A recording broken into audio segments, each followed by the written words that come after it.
Thank you for joining in. सभी को सादर प्रणाम।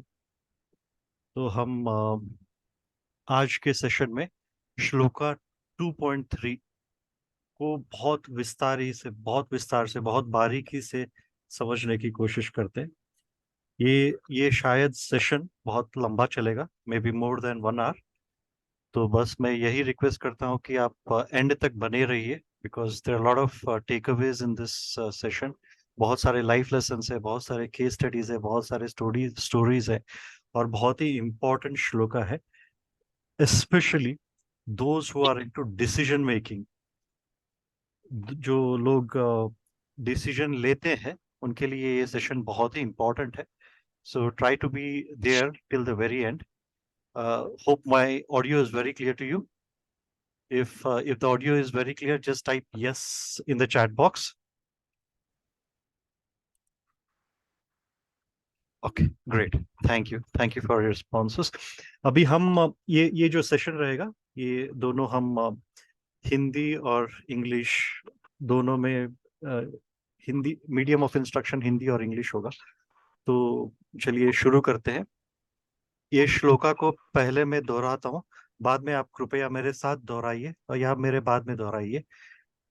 तो लेट्स स्टार्ट। क्लैभ्यं मास्मगमः पार्थ। क्लैब्यं मास्मगमः पार्थ। पार्थ। प्लीज अनम्यूट करके आप रिपीट कीजिए। Everyone please unmute yourselves and repeat after me. क्लैभ्यं मास्मगमः पार्थ। क्लैभ्यं मास्मगमः पार्थ। क्लैब्यं क्लैब्यं मास्कममास्कं Partha. Okay, I'll repeat it. क्लैभ्यं मास्मगमः पार्थ। क्लैभ्यं मास्मगमः पार्थ। क्लैब्यं मास्मगमः पार्थ। नैतत्त्वय्युपपद्यते। नैतत्त्वय्युपपद्यते नैतत्त्वय्युपपद्यते। क्षुद्रं हृदय दौर्बल्यम्। क्षुद्रं हृदय दौर्बल्यम्। हृदयदौर्बल्यम्। त्यक्त्वोत्तिष्ठ परन्तपः। त्यक्त्वोत्तिष्ठ त्यक्त्वोत्तिष्ठ परन्तपः। परन्तप। त्यक्त्वोत्तिष्ठ परन्तप। त्यक्त्वोत्तिष्ठ परन्तप।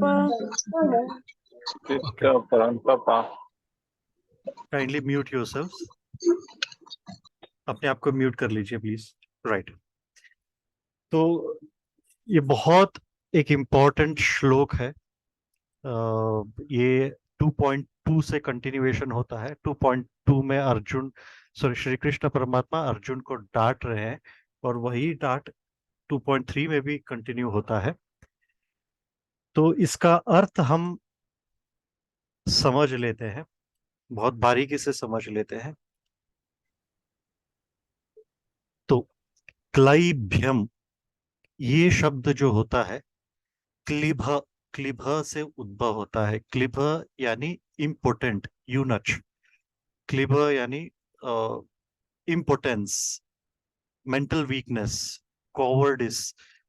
इसको क्लैभ्यम बोलते हैं। ये अर्जुन की मानसिक अवस्था है, उसके मेंटल वीकनेस, उसके कायरता, उसका इम्पोर्टेंस दर्शाता है। ये ये वर्ड है क्लैभ्यम। इसका रूट वर्ड है क्लिबा। Impotence, impotence, weakness, cowardice. So कायरता, मेंटल वीकनेस, इम्पोर्टेंस, ये सब उसके सिनोनिम्स है। मा, क्लैभ्यम मा। मा इज नॉट, अव्यय है। मा इज नॉट। स्म इज इंडीड। स्म इज इंडीड। गमः, गमः इज टू गो। गतौ, गतौ से आता है गमः। गमः इज टू गो। तो मास्म गमः, क्लैब्यम मास्म गमः। मास्म गमः, do not go, do not yield to what, to क्लैब्यम। तो उसका मतलब है Do not yield to cowardice. Do not yield to impotence. Do not become a coward. तो फर्स्ट फ्रेज का मीनिंग है क्लैब्यम मास मगमः. Do not become a coward. Do not yield to impotence. Arjun को कृष्ण बोल रहे हैं तो do not yield to this impotence. Do not yield to this mental weakness. Do not act like a eunuch. Parth. Parth means son of Pritha. Kunti का दूसरा नाम भी है पृथा. पृथा के पुत्र को पार्थ कहा जाता है. एंड अगेन पार्थ न एतत् त्वयि उपपद्यते. न मीन्स नॉट. न means not. It's an again अव्यय. एतत् इज दिस. त्वयि इज इन यू. उपपद्यते it befits you. To attain और टू एग्जिस्ट सिनोनिम्स है. तो इसका मतलब है न एतत् त्वयि उपपद्यते. This does not befit you. What does not befit you? This mental weakness does not befit you. ये जो कायरता है, ये जो मिजरी है, सौरो है, अर्जुन जिस स्टेट में है वो उसको शोभा नहीं देता है. It does not befit you. क्यों, हम बाद में जानेंगे. तो सेकंड फ्रेज का अर्थ है न एतत्वयि उपपद्यते. अर्जुन आपको ये शोभा नहीं देता है. क्या शोभा नहीं देता है? ये कायरता, ये मेंटल वीकनेस, ये सभी आपको शोभा नहीं देता है. फिर तीसरा वर्ड है क्षुद्रम. नेक्स्ट लाइन में क्षुद्रम. क्षुद्रम is very tiny, very small, little, mean, low, lowly, poor. जो छोटा है, क्षुद्रम जो छोटा है in terms of thinking, lowly thinking. तो पुअर थिंकिंग जो एकदम लोली इंडिकेट करता है उसको क्षुद्रम बोलते हैं. हृदय दौर्बल्यम, वीकनेस ऑफ हार्ट. हृदय से दौर्बल्यम इति हृदय दौर्बल्यम, वीकनेस ऑफ हार्ट. तो ये basically this is again connected to mental weakness. हृदय दौर्बल्यम is again related to mental weakness. त्यक्त्वा उत्तिष्ठ परंतप. त्यक्त्वा is you abandon it, you let go of it. आप उसको त्याग दो. त्यक्तो उत्तिष्ठ. ध्यान रखिए, बहुत इंपॉर्टेंट वर्ड है उत्तिष्ठ. You must stand up, arise. परंतपः. परंतपः, परम तपः, the scorcher of enemies. Enemies को कॉन्कर करने वाला. तो क्षुद्रम हृदय दौर्बल्यम, क्षुद्र वीकनेस ऑफ हार्ट को, हृदय दौर्बल्य को त्याग दो. त्वक्तोत्विष्ट परंतप. इसको हृदय दौर्बल्य को त्याग दो. परंतप, हे अर्जुन. तो फर्स्ट लाइन को हम फिर से देखते हैं. क्लैब्यम मास्मगम Partha. Do not yield to impotence. Do not become a coward. नैतत् त्वयि उपपद्यते. ये आपको शोभा नहीं देता. So this doesn't befit you. क्षुद्रम हृदय दौर्बल्यम. ये जो छोटे छोटे वीकनेस ऑफ हार्ट है, आप इसको त्याग दो. त्यक्तो त्विष्ट परंतप. आप इसको त्याग दो हे अर्जुन. इसका मीनिंग ये है.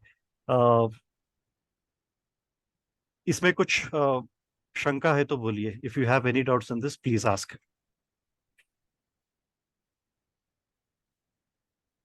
Anyone?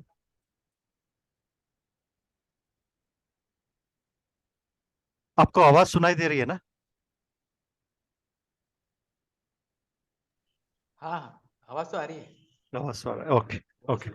So if this is clear, let's move on. उत्तिष्ठ, ये बहुत ही फेमस वर्ड है. आप ध्यान दीजिए, इसमें 3 फ्रेजेस आते हैं.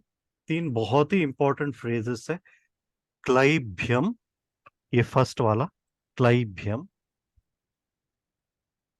फिर क्षुद्रम हृदय दौर्बल्यम, आप इसको पकड़ के रखिए, हृदय दौर्बल्यम. सो क्लाइबियम is one word, second word is हृदय दौर्बल्यम. उत्तिष्ठ, उत्तिष्ठ is third word. Uttishtha has very high significant word significance in our scriptures. आपने कभी सुना है उत्तिष्ठ के बारे में? उत्तिष्ठ बहुत बहुत ही एक इम्पोर्टेंट फ्रेज में आता है, कहावत में आता है उत्तिष्ठ. ये बहुत इंपॉर्टेंट वर्ड है.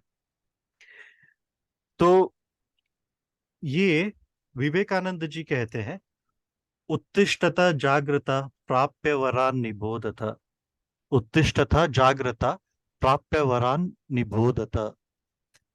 तो विवेकानंद जी आपने सुना होगा, ये कहते हैं कि arise awake and do not stop till the goal is reached. ये तो सुना होगा, arise awake and stop not till the goal is reached.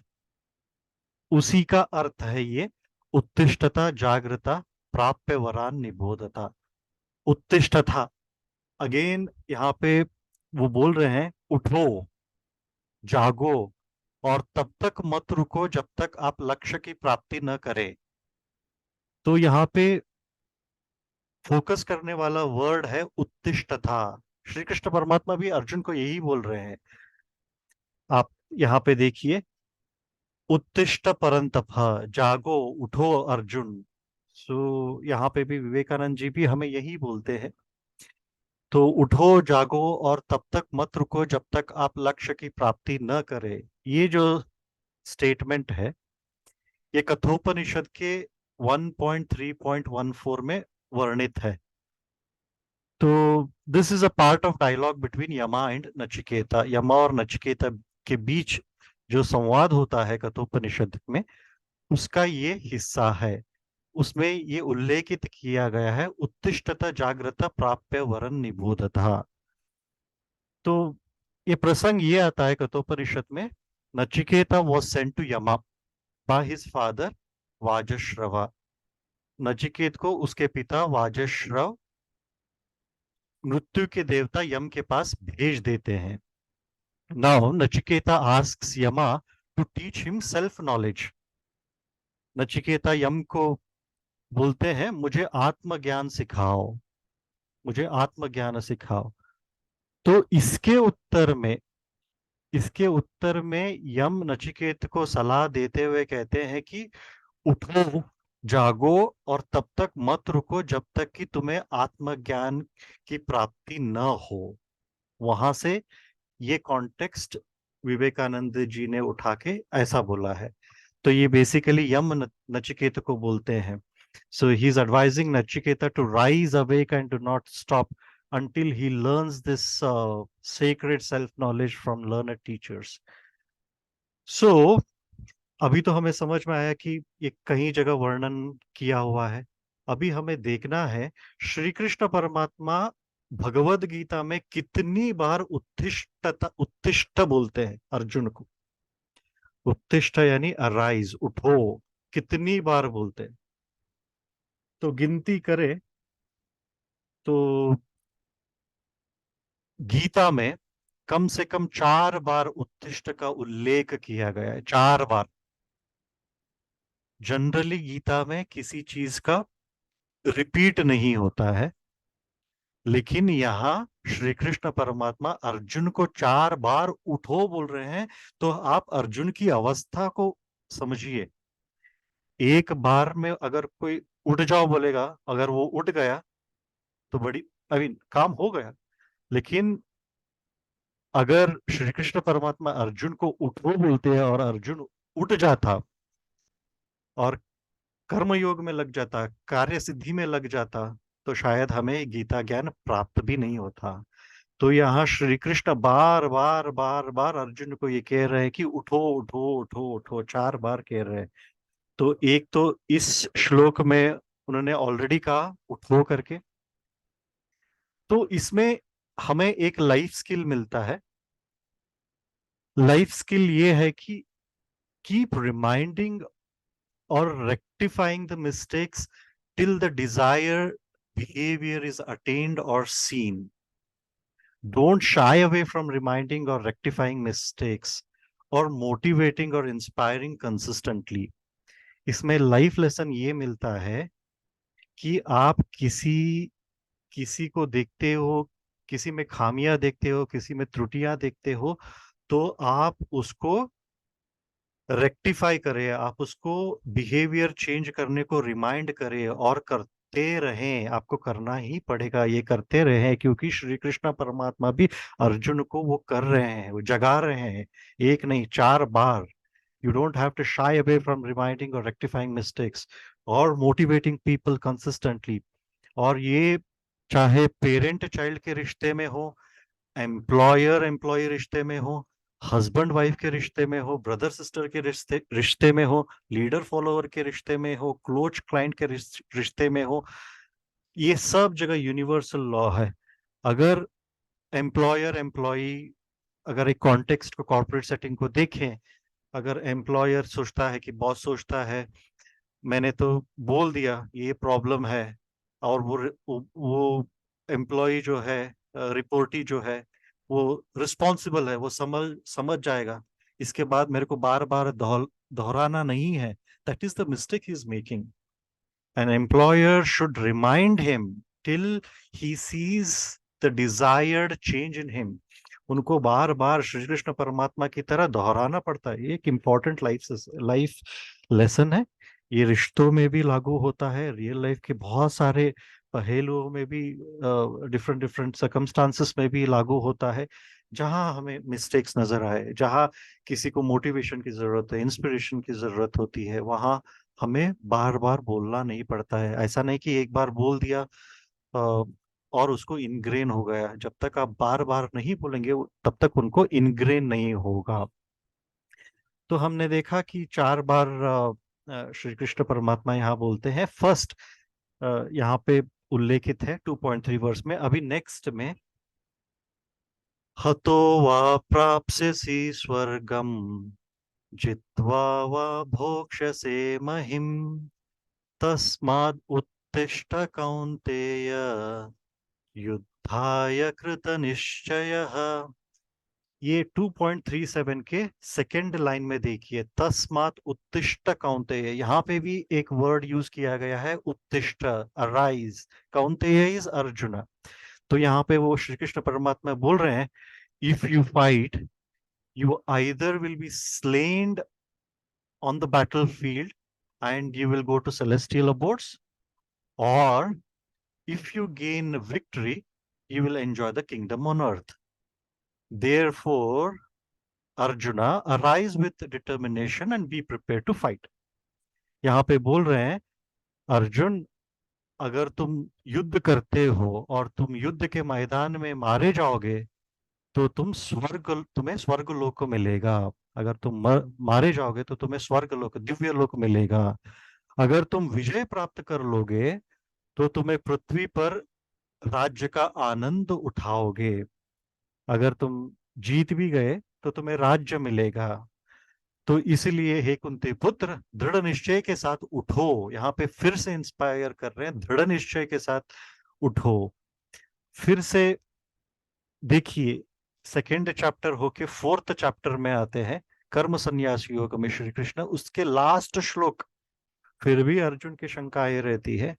Last श्लोक में, तस्मात् अज्ञान संभूतम हृस्थम ज्ञानसिनात्मनः चित्वैनं संशयं योगम उत्तिष्ठोत्तिष्ठ भारत। यहाँ पे फिर से सेकेंड लाइन में देखिए, उत्तिष्ठोत्तिष्ठ Bharat, arise Bharat. Bharat is again a name of Arjun. यहाँ पे बोल रहे हैं, with the sword of knowledge cut asunder the doubts that have arisen in your hearts. Arjuna, establish yourself in karma yoga, arise, stand up and take action. यहाँ पे श्री कृष्ण परमात्मा बोल रहे हैं, ज्ञान की तलवार से तुम अपने हृदय में जो भी शंकाएं हैं, जो भी शंकाएं उत्पन्न हुई हैं, उनको ज्ञान की तलवार से काट डालो। और वो बोल रहे हैं, भरत के वंशज, तुम कर्म योग में स्थित हो जाओ, कर्म योग में स्थापित हो जाओ और उठ खड़े हो जाओ और कर्म करो। यहाँ पे फिर से उन्हें आह्वान कर रहे हैं, उठ खड़े हो जाओ। तो the first thing to come out of sorrow is mentally and physically wake up. ये बहुत इंपॉर्टेंट चीज है, बहुत बारीकियां हैं। Try to remember this. Arjun एक विषाद विषाद में था, डीप मिजरी में था, सौरों में था। उसको बाहर खींचने के लिए श्री कृष्ण परमात्मा बोलते हैं, उठो उठो उठो, खड़े हो जाओ। अर्जुन की स्थिति, फिजिकल स्थिति ये रहती है कि वो उठ खड़ा भी नहीं हो पाता। तो पहले उठ खड़े हो जाओ, फिजिकली, शारीरिक तौर पे उठ खड़े हो जाओ, और मानसिक तौर पे भी जागो। मन के मेंटल स्टेट से भी जागो, दोनों तरफ से, फिजिकली भी और मेंटली भी जागो, उठ खड़े हो जाओ। तो उत्तिष्ठ, it's a wake up call, it's a wake up call, remember. फिर 11.33, 11वां अध्याय में बोलते हैं, तस्मात्त्वमुत्तिष्ठ यशो लभस्व, जित्वा शत्रुं भुङ्क्ष राज्यं समृद्धम्। तस्मात्त्वमुत्तिष्ठ यशो लभस्व, जित्वा शत्रुं भुङ्क्ष राज्यं समृद्धम्। तो यहाँ पे बोलते हैं, यहाँ पे ये यूथ के लिए बहुत इंपॉर्टेंट हो जाता है। अराइज एंड अटेन हॉनर, यशो लभस्व, तस्मात् त्वम उत्तिष्ठ यशो लभस्व। बहुत इंपॉर्टेंट है आज के यंगस्टर्स के लिए। अराइज, खड़े हो जाओ, और यश पालो, attain honour, conquer your foes and enjoy rulership. तो बेसिकली अगेन बस हमें ये देखना है कि उत्तिष्ठ था, उत्तिष्ठ, उसको बार बार क्यों दोहराते हैं? क्योंकि जब कोई आदमी sorrow में होता है, if he's engulfed in deep sorrow, the only thing is you have to wake him up both physically and mentally. आपको वो काम करना पड़ता है, बार बार मोटिवेट, एक बार नहीं, बार बार। तो यहाँ पे भी श्री कृष्ण एक बार नहीं 4 बार दोहराते हैं, और हम वो 4 श्लोकों को देख लिया है। और एक है, आपने सुना होगा, साउथ इंडिया में एक हमारे यहाँ Venkatesh Suprabhatam, it's a most popular Suprabhatam hymn in South India. दक्षिण भारत में सबसे लोकप्रिय सुप्रभातम है, सुप्रभातम, ये भजन है, वेंकटेश्वर सुप्रभातम बोलते हैं। This is basically, Suprabhatam is a song hymn, song to wake up God in the morning. ये बेसिकली, ये सुप्रभातम भगवान को जगाने के लिए गाया जाने वाला एक भजन है। हालांकि भगवान को जगाया नहीं जाता है, मैं उसका मीनिंग समझाता हूँ। लेकिन वास्तव में ये मानवता के लिए एक वेकअप कॉल है। In reality it is a wake up call to humanity. यहाँ पे ये जो फर्स्ट वाक्य है, कौशल्या सुप्रजा, ये वाल्मीकि रामायण से लिया गया है, और बाय द कंपोजर प्रतिवादी अनगाचार्य। So the first line is taken from Valmiki Ramayana, and it goes as such: Kausalya Supraja Rama Purva Sandhya Pravartate, Uttishta Uttishta Narashardula Kartavyam Daima Manikam। यहाँ पे बोल रहे हैं, फर्स्ट वन, कौसल्या सुप्रजा, Rama, Rama is the excellent son of Kaushalya, Kaushalya के सबसे उत्कृष्ट पुत्र हैं। राम पूर्वा संध्या प्रवर्तते, in the east the dawn is fast approaching at this beautiful juncture of day and night। पूर्व में रात और दिन के इस खूबसूरत मोड़ पे भोर तेजी से निकट आ रहा है। तो उसके नेक्स्ट लाइन में बोलते हैं, उत्तिष्ठ नरशार्दूल, उत्तिष्ठ नरशार्दूल, नरशार्दूल is the best of man, Purushottama. ये हमें हमें बोल रहे हैं, please wake up in our hearts, ओ Govinda, please wake up in our hearts, हमारे हृदय में जागो, ओ Purushottama, best of man, so that we can perform our daily duties as divine rituals. कृपया हमारे हृदय में जागो गोविंदा पुरुषोत्तमा, ताकि हम आपके प्रति दिव्य अनुष्ठान के रूप में अपने दैनिक कर्तव्यों का पालन कर सके। हम जो डेली काम है वो आपके पूजा के रूप में करें। तो जो अपने कर्म करने के लिए भी फर्स्ट उठना पड़ता है, उत्तिष्ठ नरशार्दूल। गोविंद को निवेदन है, please wake up in our hearts of Purushottama, so that we can perform our daily duties as divine rituals, ताकि हम अपने रोजमर्रा की जो कार्य हैं उनको पूजा के तौर पे आपको समर्पण कर सकें। तो ये उसका मीनिंग है। वहां पे भी देखिए, उत्तिष्ठ कमला कांता त्रैलोक्य मंगलम कुरु, उत्तिष्ठोत्तिष्ठ गोविंद उत्तिष्ठ गरुड़ ध्वज, वहां पे भी उत्तिष्ठ का कितना महत्व होता है। तो बार बार बोल रहे हैं, wake up O Govinda within our hearts, wake up the one with the Garuda in his flag. तो वो बोल रहे हैं कि हमारे हृदय में आके बसो, भक्तों के हृदय में, तीनों लोकों के भक्तों के हृदय में आके बसो, ताकि हम उठ जाए, जाग जाए और अपना कर्तव्य कर सके। सो नेक्स्ट, तो यहाँ पे वापस आते हैं श्लोका पे। तो यहाँ पे बोल रहे हैं, I'll just keep this slide. क्लैब्यम, यहाँ पे वापस क्लैब्य की ओर जाते हैं। वो अर्जुन, क्लैब्य का मतलब होता है नपुंसकता, क्लिभ, अनमैनलीनेस। डू नॉट टेक टू अनमैनलीनेस हे अर्जुन, नपुंसकता को मत अपनाओ। तो वहां पे आगे चल के बोलते हैं, त्यक्तोत्विष्ट परंतप, this state does not defeat you, so give up this faint heartedness. ये जो अवस्था है आपको शोभा नहीं देता, ये हृदय दौर्बल्यता को त्याग करो। ये हमने देखा था, और हमने ये भी देखा था उसको पार्थ, पार्थ क्यों कहा गया है? Parth is son of Pritha, Pritha is another name of Kunti, Kunti का दूसरा नाम पृथा है।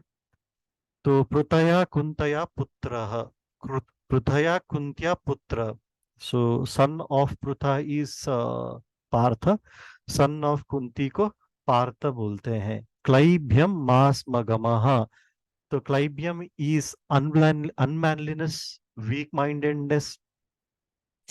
एक उसका अगर रूढ़ तरीके से ट्रांसलेट किया जाए तो पुरुषत्वहीन होना, कमजोर मानसिकता, ये सभी दर्शाता है। ये अर्जुन की अवस्था है, ये उन लोगों की अवस्था है, the one who is incapable of taking courageous decisions, जो साहसी निर्णय लेने में असमर्थ होते हैं। ध्यान से सुनिएगा, जो करेजियस डिसीजंस नहीं ले पाते, जो इनडिसाइजिव मोड में रहते हैं। The one who withdraws when crisis comes, जो संकट आने पर पीछे हट जाता है। The one who is chicken hearted, तो उसको क्लीबा कह सकते हैं। मतलब उनकी अवस्था क्लाइब्य लोगों की अवस्था की तरह, यूनक की तरह हो जाता है। एक वीकनेस ऑफ माइंड छा जाता है, मन की कमजोरियां छा जाती है। सो श्री कृष्ण परमात्मा बोल रहे हैं, may you not take to unmanliness और वीकनेस, कहीं आप नपुंसकता का कमजोरी ना अपना लें। सो ये ना, ये अवस्था क्लाइब्यम क्यों कहा जाता है? ना इधर का ना उधर का, neither here nor there, transgender, unique, क्लाइबियम। This particular state is exhibited by who's who. It's exhibited by nations, organizations, corporations, scientific institutions. It's exhibited by best military commanders, presidents, prime ministers, captains. ये हर एक दुनिया के बड़े बड़े दिग्गज, अतिरथ महारथ लोगों को भी ये अवस्था से गुजरना पड़ता है, इनडिसाइजिवनेस। बड़े बड़े राष्ट्र भी उस उलझन में आ जाते हैं, ऑर्गेनाइजेशंस, बड़े बड़े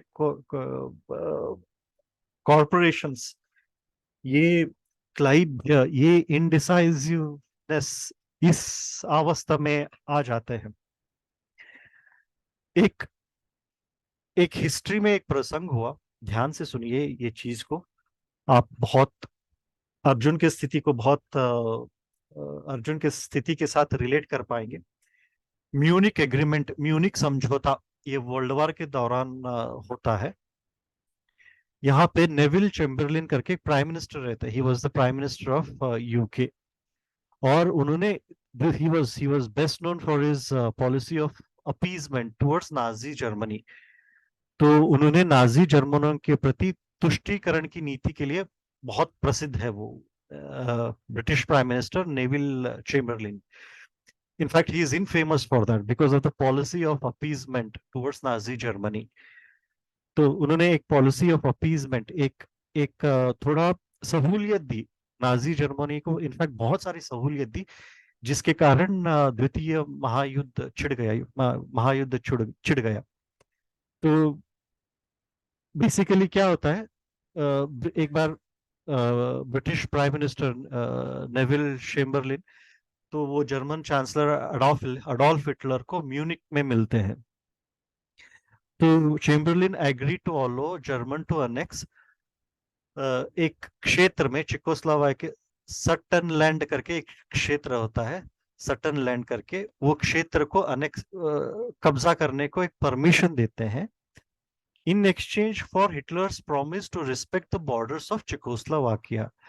वो चेकोस्लोवाकिया के एक क्षेत्र सटन लैंड को कब्जा करने की अनुमति देते हैं।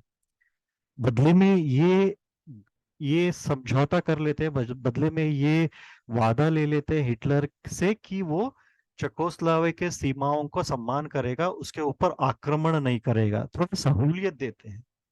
सो Chamberlin believed that by making concessions to Hitler he could avoid war. वो थोड़ा रियायतियां देकर युद्ध से बचने का एक जरिया ढूंढ रहा था, युद्ध से बच सकता था, ऐसा सोच सकता था।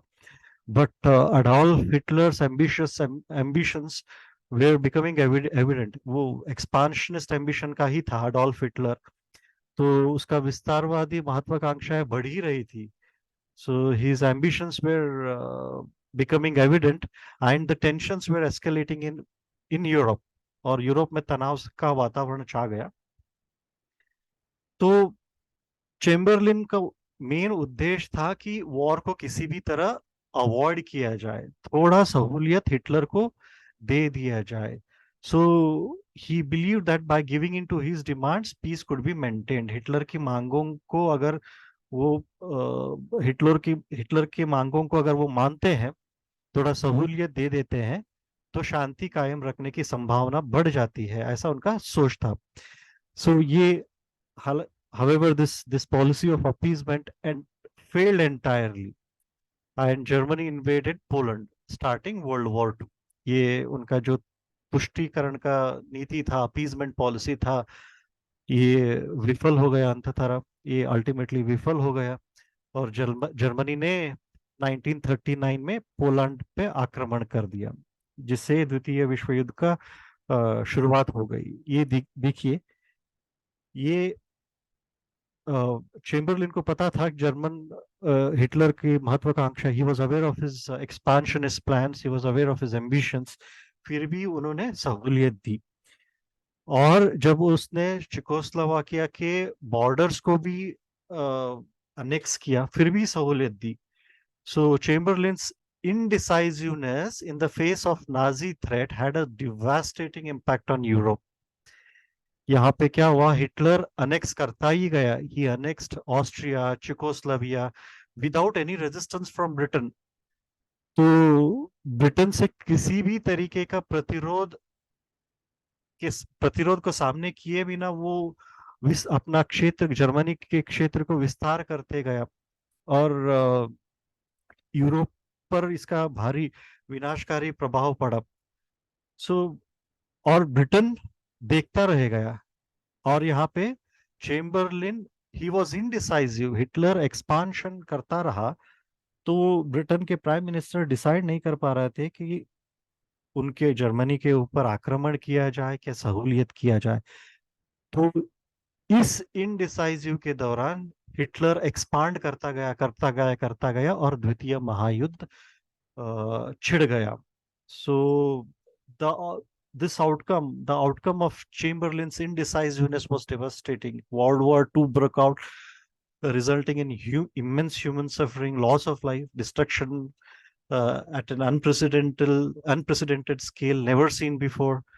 ये ये जो उसकी पॉलिसी ऑफ अपीजमेंट था, एक अनिर्णय का जो स्थिति था उसका, ब्रिटेन का प्राइम मिनिस्टर का, उसके कारण द्वितीय महायुद्ध छिड़ गया.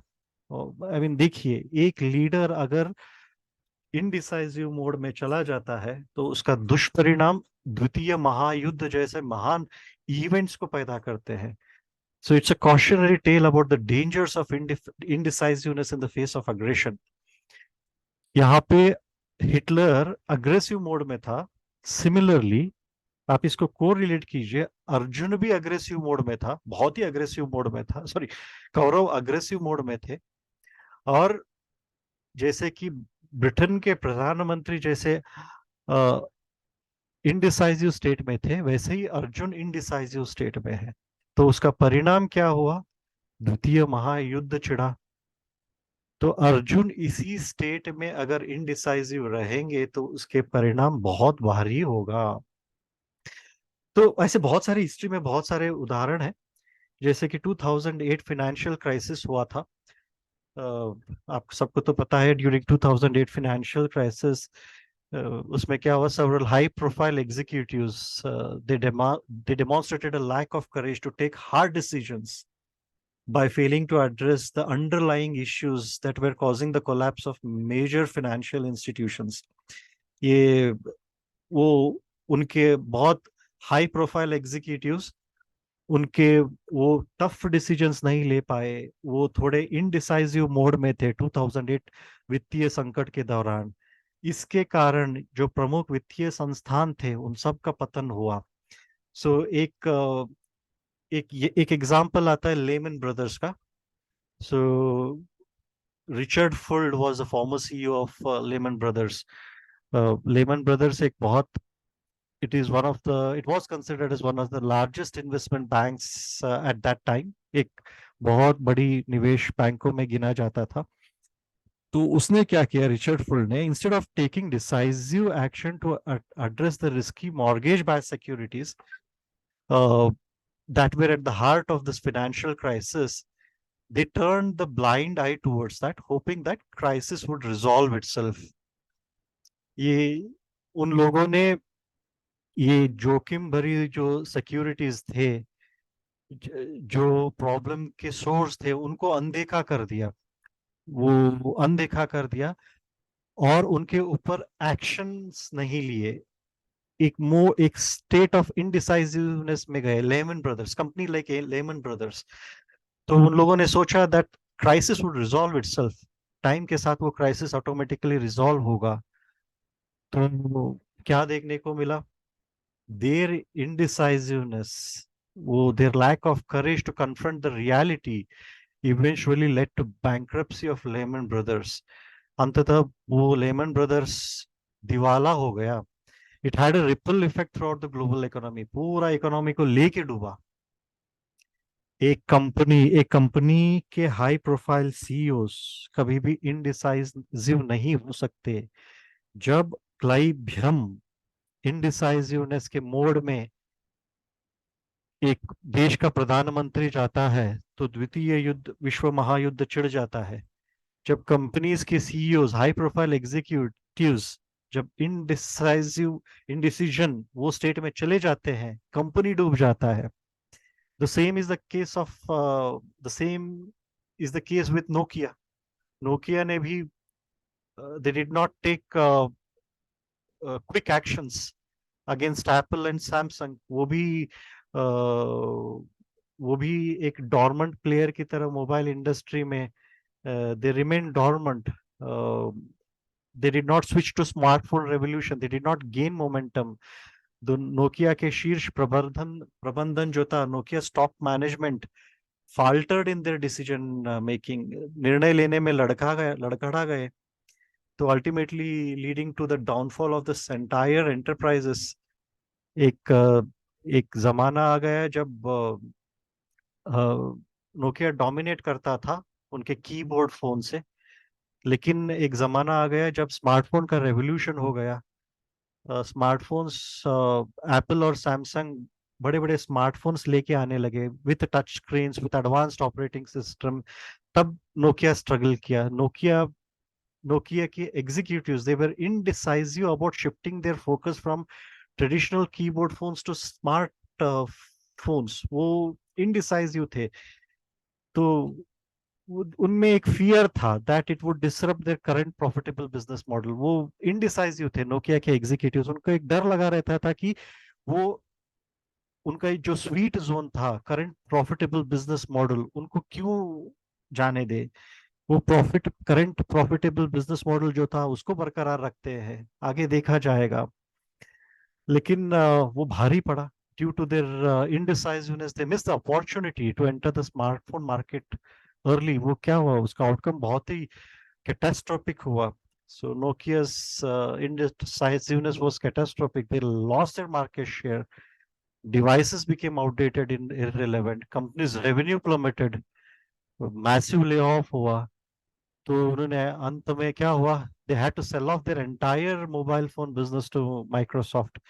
तो अगर कुछ CEOs जो डिसीजन लेने के लिए बिठाए जाते हैं, अगर वो डिसीजन नहीं लिए तो कंपनी डूब जाता है। और हमने देखा ब्रिटेन का प्रधानमंत्री ने डिसीजन नहीं लिया तो द्वितीय युद्ध शुरू हुआ।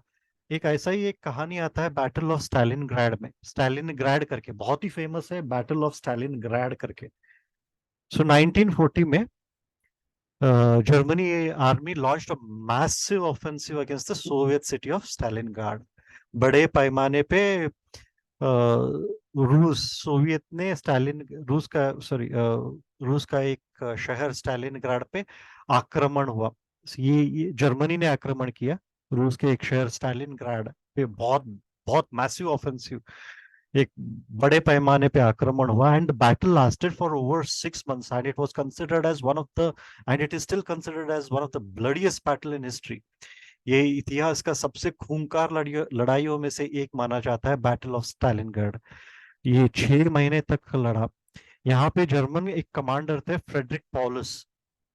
ये जर्मनी ने आक्रमण किया सोवियत पे।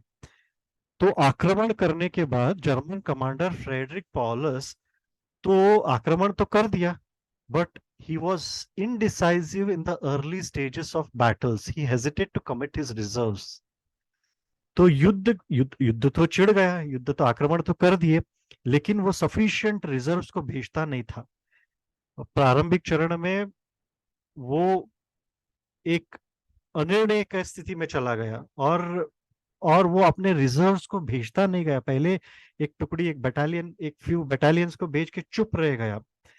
तो he allowed the Soviets to build up their defences. सो रूस को अपनी सुरक्षा बढ़ाने का अवसर दिया। ये जो इनडिसाइसिवनेस होता है वार में बहुत भारी पड़ जाता है। ये वो टाइम मिल जाता है। वो military commander, German commander Friedrich Paulus दुविधा में पड़ गया था, इनडिसाइसिव मोड में चल गया था कि अभी और बटालियन भेजे कि थोड़ा रुकिए, और बटालियन भेजे कि थोड़ा रुकिए। तो इस इनडिसाइसिवनेस में क्या किया सोवियत लोगों ने, उसका फायदा लिया। तो they started building up the reserves. तो अनिर्णय के कारण Soviets turn the tide of the battle and Germans were eventually forced to surrender. तब तक जर्मन एक पराक्रमी नाजी आर्मी, एक इनविंसिबल आर्मी था, पराक्रमी था। उसको हराना बोले तो it's was next to impossible. लेकिन ये एक कमांडर की इनडिसाइसिवनेस से सोवियत लोगों ने अपने बटालियन को, रिजर्व्स को बढ़ाया उस दौरान, और जर्मन को इवेंचुअली सरेंडर करना पड़ा 6 महीने के बाद। This battle of Stalingrad was a turning point in the war. It mark the end of Nazi Germany. Nazi Germany के अंत की शुरुआत का अध्याय स्टार्ट किया। एक था एक प्रधानमंत्री के अनिर्णय के कारण युद्ध छिड़ गया। एक कमांडर के अनिर्णय के कारण जर्मनी हारने को आ गया, युद्ध समाप्त करने को आ गया। So there are many such instances. और एक टाइटैनिक में भी, आपने मूवी टाइटैनिक तो देखा होगा। It was a ocean liner which sank in North Atlantic after striking an iceberg. हिमखंड से टकराने से वो डूब गया, and it was considered to be unsinkable. वो बहुत सारे लोग बिलीव करते थे टाइटैनिक कभी डूब ही नहीं सकता। Even the ship captain, captain Smith बोलते थे, कैप्टन स्मिथ। सो वो भी बहुत, उसको बहुत कन्विक्शन था कि बहुत शिप डूबेगा ही नहीं। तो ये क्या हुआ, कैप्टन स्मिथ को जब वो जहाज चल रहा था, so he had received at least 2 warnings of icebergs in the path of Titanic. तो उसको एडवाइजरी दिया गया था कि 2 वार्निंग्स दिए गए थे कि आइसबर्ग्स हैं आपके रास्ते में, संभल के जाइए। So he was also given the advisory to reduce the ship speed. जहाज की गति को कम करने की सलाह भी दी गई थी, नोटिफिकेशन दिया गया था सराउंडिंग शिप्स से। बहुत ही काबिल अफसर था captain Smith. he did not fully heed to these notifications. तो उसने उन अधिसूचनाओं पर ध्यान ही नहीं दिया, अनदेखा कर दिया। लेकिन उसको क्या था, he wanted to make it to New York in record amount of time. वो न्यूयॉर्क को जल्द से जल्द रिकॉर्ड टाइम में पहुंचने का उसका एक वन ऑफ द ऑब्जेक्टिव्स था। तो बहुत सारे ओकेजन्स पे उसने स्पीड बढ़ाने की command the despite the warnings. So he ordered more. He ordered the ship to be speeded up despite the warnings in his hand. तो ये चेतावनियों के बावजूद जहाज को और तेजी से भगाया। सो उसको एक जहन में था कि शिप अनसिंकेबल है, तो उसका अजम्पशन है ये शिप तो ऐसा बिल्ड किया गया है कि कभी डूबेगा ही नहीं। तो जब आइसबर्ग आएगा तब देखा जाएगा। तो और जब वो नोटिफिकेशन मिल, और वो जैसे जैसे उसके शिपमैन बोलने लगे कि उनको दिखाई दे रहा है, देन ही वाज इनडिसाइजिव। वो इनडिसाइजिव मोड में चला गया। अब शिप को मुड़े या शिप की गति को नीचे कम करे, उसको समझ में नहीं आया। फिर भी उसको ये यकीन था कि शिप अनब्रेकेबल है, दुनिया के कौन सा भी आइसबर्ग उसको तोड़ नहीं पाएगा, जो कौन सा भी हिमकंड शिप को तोड़ नहीं पाएगा। तो उसने पहले बोला कि शिप को मोड़ो, फिर से दिया कि वो टाइम बहुत कंज्यूम कर लेगा, let's hit towards the iceberg. Iceberg थोड़ा ही रहेगा। He underestimated the immensity of the iceberg. तो अल्टीमेटली शिप ने, हिमकंड ने टकराया। This resulted in the death of over 1,000 people, 1,500 people. उसके एक इनडिसाइजिवनेस की वजह से टाइटैनिक पे 1,500 लोग मरे। तो उसको चेतावनी दी गई थी। तो जो जो कैप्टन्स ऑफ द शिप होते हैं, जो हाउस होल्ड हेड्स होते हैं, जो फैमिली हेड्स होते हैं, जो स्टेट हेड्स होते हैं, वो कभी भी इनडिसाइजिव मोड में जा ही नहीं सकते। उनके परिणाम उनके डिपेंडेंट्स पे बहुत ज्यादा पड़ जाता है। जो हेड करते हैं, फैमिली हेड, संस्था के हेड, कंपनी के हेड, शिप के हेड, बटालियन के head, military commanders, state head, presidents, company heads, ये कभी भी इनडिसाइजिव मोड में नहीं जा सकते, क्योंकि उनके उनके इनडिसीजन के कारण रिपरकशंस उनके डिपेंडेंट्स को भुगतना पड़ता है। उनके जो डिपेंडेंट्स होते हैं उनको वो झेलना पड़ता है।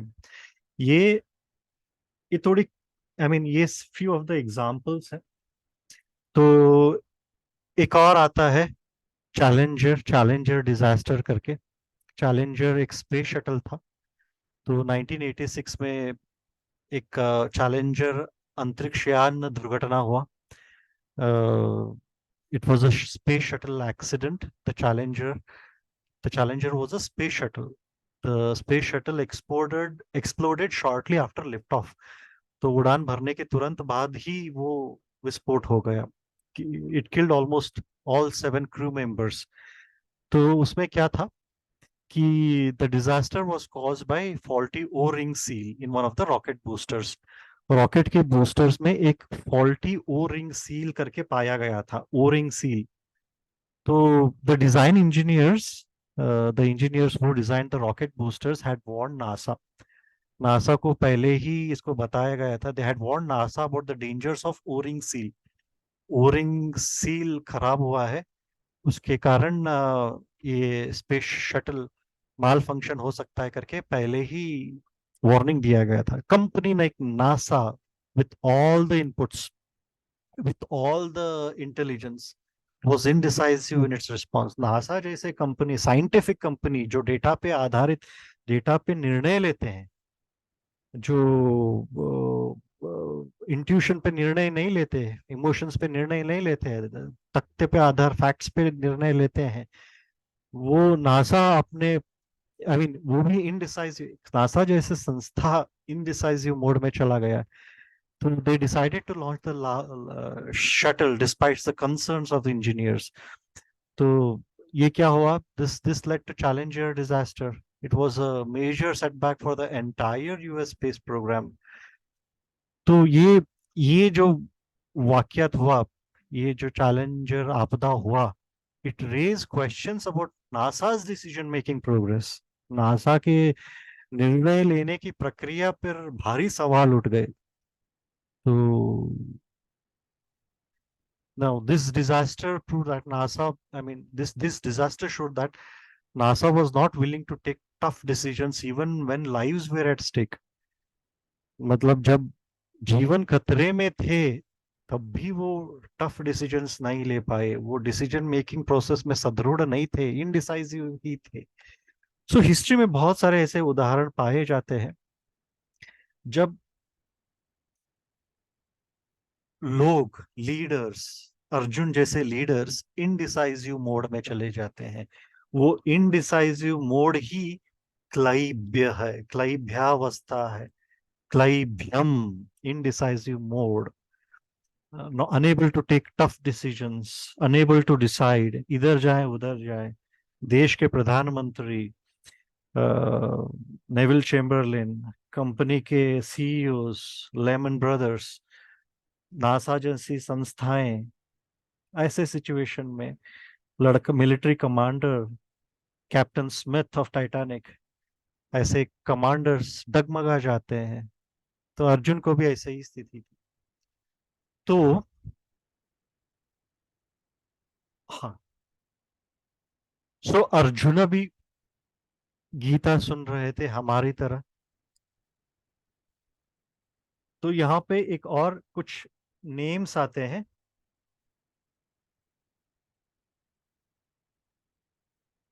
परंतप, परंतप और पार्थ. क्लैब्यम मास्मगमः पार्थ संबोधित नाम है, अर्जुन के संबोधित नाम है पार्थ. नैतत्वयुपपद्यते क्षुद्रम हृदय दौर्बल्यम त्यक्त्वत्विष्ट परंतप. परंतप और पार्थ, अर्जुन को दो नाम से संबोधित किया गया है. क्यों? ध्यान से सुनिए. ये नाम्स जो ये जो नेम्स होते हैं, Arjuna's names are Arjuna's qualities and therefore our qualities. हम भी सुन रहे हैं अर्जुन की तरह. ये नाम जो होता है वो क्वालिटीज को दर्शाता है. मैं आगे इसके बारे में बात करूंगा. पार्था क्यों कहा, परंतप क्यों कहा, तो मैं इसके ऊपर अभी बात कर लेता हूँ. I'll just take a couple of minutes. एतत्वै उपपद्यते, अभी थोड़ा इसके बारे में बात कर लेते हैं. एतत्वै उपपद्यते. Anyone else does that, अभी मतलब कोई और करे, इट इज अंडरस्टैंडेबल. कोई और अर्जुन जैसा करे, ये समझ में आता है. ऑर्डिनरी लोग अगर करे तो समझ में आता है. But Arjun is known for courage. He can not afford to do that. Arjun धैर्य के लिए माना जाता है, साहस के लिए जाना जाता है। अर्जुन जैसे लोग इस अवस्था में आ ही नहीं सकते। तो प्रीवियस एक सेशन में हमने विराट पर्व में एक कहानी सुनी थी उत्तर कुमार की। When Uttar Kumara was terribly frightened, युद्ध एक विराट पर्व में लास्ट टाइम हमने डिस्कशन किया था। Uttar Kumara was terribly frightened to face Kauravas. तो उस प्रसंग में एक उपकथा आता है, एक सब स्टोरी आता है। वो बहुत टेरिबली, बहुत ही भयभीत हो गया था। तो अर्जुन बोलते हैं, मेरे 10 नाम गिनो तो तुम्हारा भय निकल जाएगा। सिर्फ 10, अर्जुन के 10 नाम बोलने मात्र से उत्तर कुमार का भय निकल जाएगा। ये शास्त्रों में भी वर्णित है। अगर आप किसी क्राइसिस में है, भय में है, तो अगर आप अर्जुन के 10 नाम अटर करेंगे तो आपका भय निकल जाएगा। अगर आप कौन सा भी क्राइसिस सिचुएशन में हो, कौन सा भी आप दुखद स्थिति में हो, अगर आप अर्जुन के 10 नाम बोलेंगे तो आपका जो इनर वीकनेस है, भय है, वो सब निकल जाएगा। एंड ये शास्त्रों में भी लिखा है। तो अर्जुन का नाम इतना पॉपुलर है, वो करेज के लिए जाना जाता है। So how can Arjuna be frightened, एतत् त्वयि न उपपद्यते। पूरी दुनिया में अर्जुन का नाम साहस के लिए ही प्रसिद्ध है, साहस के लिए ही प्रसिद्ध है। जो जिस उसके नाम से डर भाग जाता है, उसके 10 नाम उच्चारण करने से डर भाग जाता है, ऐसा आदमी ऐसा स्टेज में कैसा पहुंच सकता है, क्लाइभ्यावस्था में कैसा पहुंच सकता है, फियर में कैसा ग्रिप हो सकता है, जिसका नाम ही करेज का प्रतिरूप है, जिसका नाम के उच्चारण मात्र से भय भाग जाता है, वो इस अवस्था में कैसा आता है। तो वही एक कहानी आता है, ये एक श्लोक आता है, जो कहानी मैंने तो सुनाया था। तो ये उनका अज्ञातवास खत्म होते होते कौरवों ने आक्रमण किया। उत्तर कुमार ने बोला, मैं कौरवों को तहस नहस कर दूंगा। तो वो युद्ध में लेके गए, युद्ध में कांपने लगा। तो अर्जुन ने बोला कि हम पांडव हैं, और एक शमी वृक्ष के पास लेके गया जो स्मशान में स्थित था। शमी वृक्ष में एक सफेद कपड़े में उनके अस्त्र थे। उत्तर कुमार को बोला, जाके वो अस्त्र को लेके आओ। तो शमी वृक्ष में बोला जाता है कि भूत प्रेत बहुत रहते हैं। शमी वृक्ष में बहुत भूत प्रेत रात में आवाजें सुनाई देती है। तो उत्तर कुमार गया शमी वृक्ष के पास। तो उनकी उसको वो आवाज, भूत प्रेत की आवाजें सुनने लगी, गूंजने लगी बहुत जोर जोर से, बहुत जोर जोर से। वो डर गया, पहले ही डरपोक था। तो श्री कृष्ण ने बोला, मेरे 10 नाम ले लो, तुम्हारा डर भाग जाएगा। तो वो बोला, अर्जुन फाल्गुन पार्थ किरीटी श्वेतवाहन बीभत्स विजय कृष्ण सव्यसाची धनंजय। बोलते गए अर्जुन फाल्गुन फाल्गुन। जैसे जैसे वो बोलते गए, आवाजें बंद होती गई, भूत प्रेत शांत होते गए, उसका डर निकल गया, वो अंदर से मजबूत होने लगा।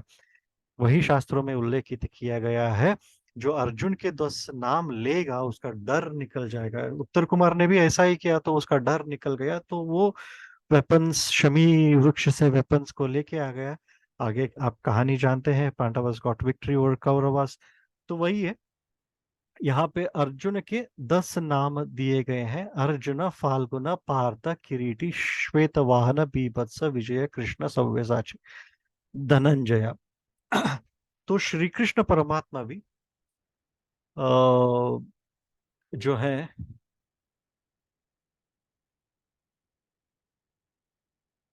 15 नाम से भगवत गीता में कृष्ण को संबोधित करते हैं। 15 नाम से कृष्ण को संबोधित करते हैं।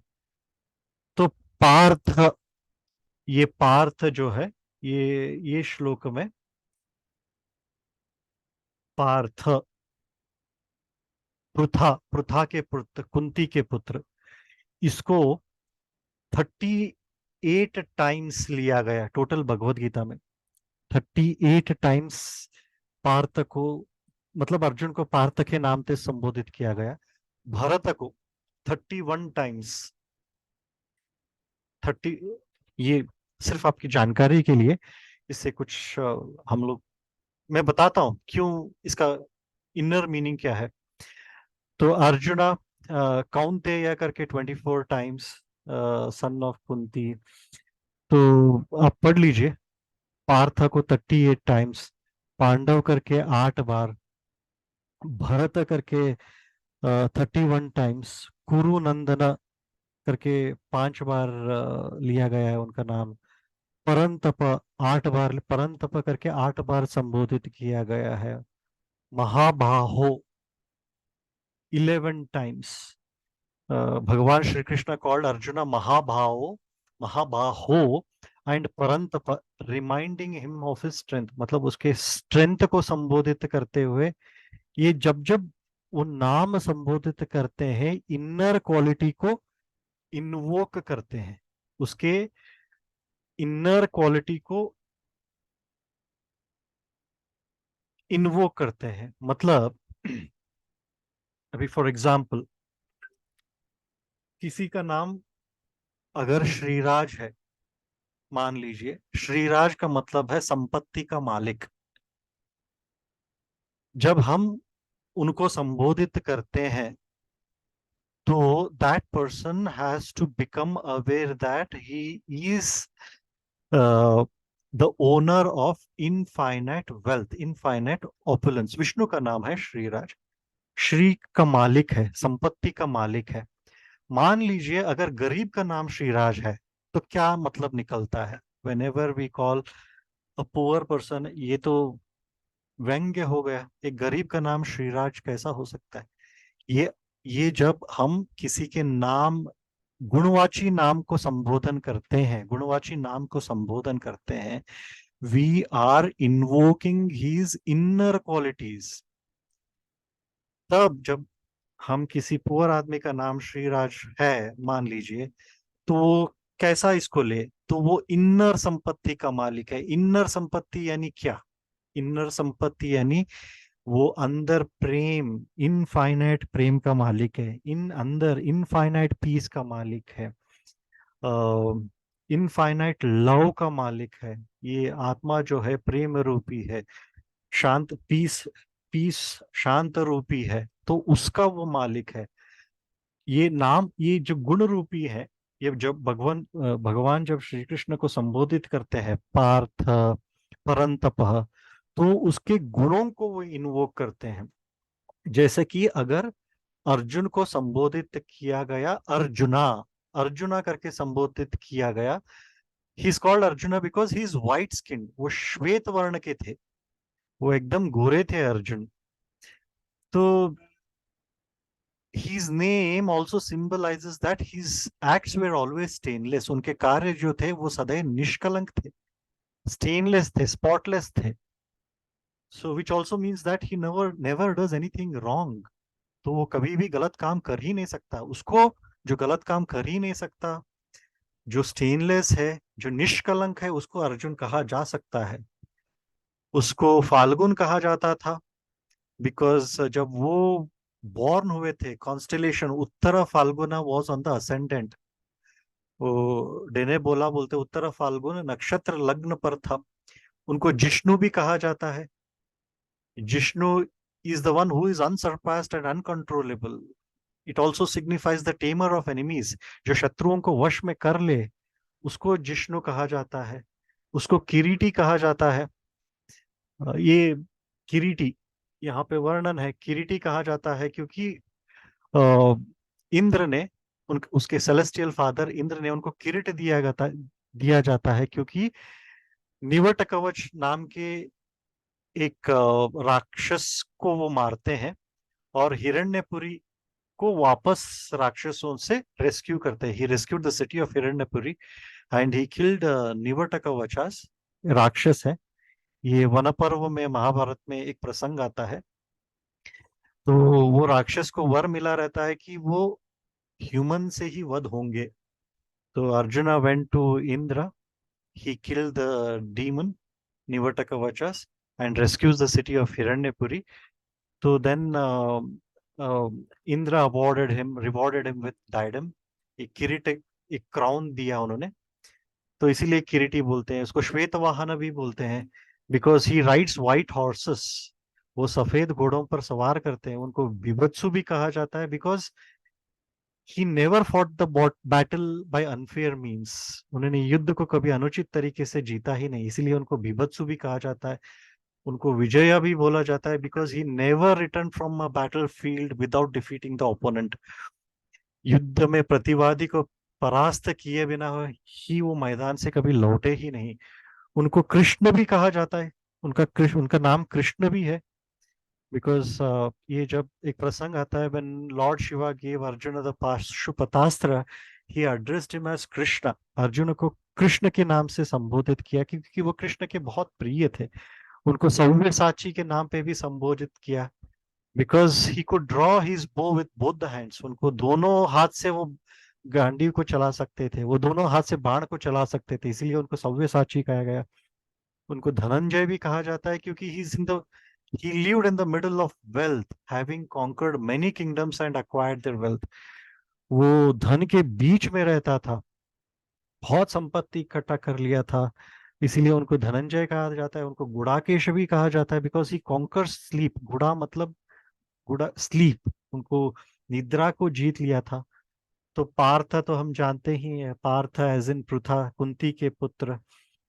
तो ये जहां जहां पे नाम आते हैं, परंतप, स्कॉर्चर ऑफ एनिमीज, एनिमीज को तहस नहस करने वाला, तो ये उनके गुणवाची नाम है, गुण को संबोधित किया जाता है, उनके गुण को इन्वोक किए जाते हैं। जब हम यहाँ पे पार्थ करके संबोधित करते हैं तो यहाँ पे एक कहानी आता है, ये मेटाफोरिक है, एक सिंबॉलिक है पार्था करके, क्योंकि यहाँ पे ये दर्शाने की कोशिश कर रहे हैं वो कुंती के साइड से आता है, कुंती का पुत्र है, पृथा, पृथा का बेटा पार्थ है। तो कुंती जो है शुरा शुरा राज्य की बेटी थी। शुरा जो है वो ग्रैंडफादर ऑफ कृष्णा, कृष्णा के ग्रैंडफादर थे। और कुंती के एल्डर ब्रदर, बड़े भैया वसुदेव, जो कृष्ण के फादर थे, कुंती के ये किंग शुरा की बेटी थी। ये जो कुंती थी किंग शुरा की बेटी थी। और ये जब किंग शुरा के एक भाई था कुंती भोज, कुंती भोज को बच्चे नहीं थे, तो Pritha was given in adoption to Kunti भोज।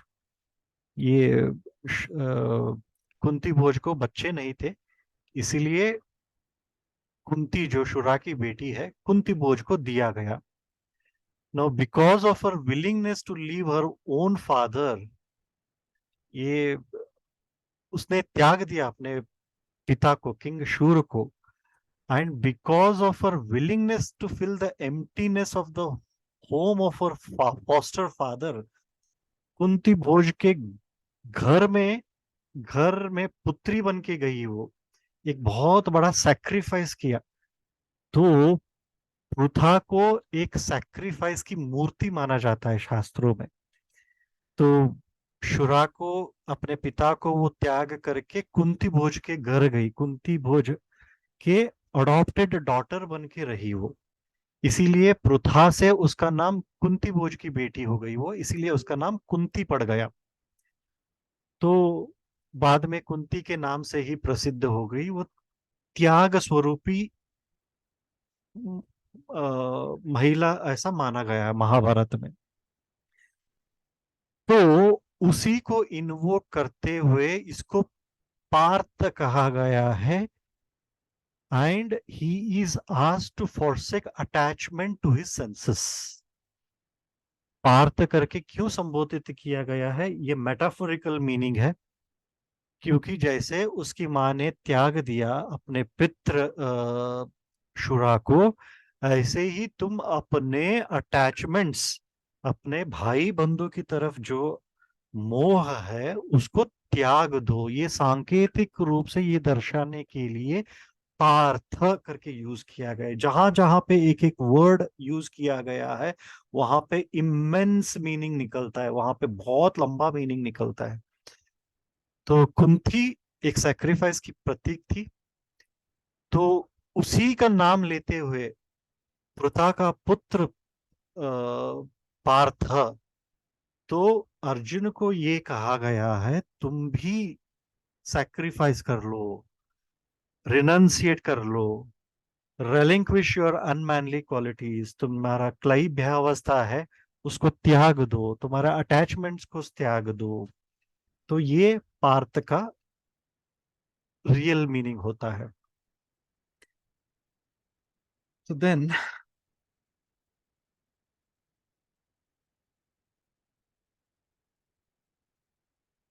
तो हमने देखा, तो प्रीवियसली हमने देखा कि वो अर्जुन फेंट हार्टेड हो गया, वीक हार्टेड हो गया, इसको बोलते हैं हृदय दौर्बल्यम, मानसिक कमजोरी।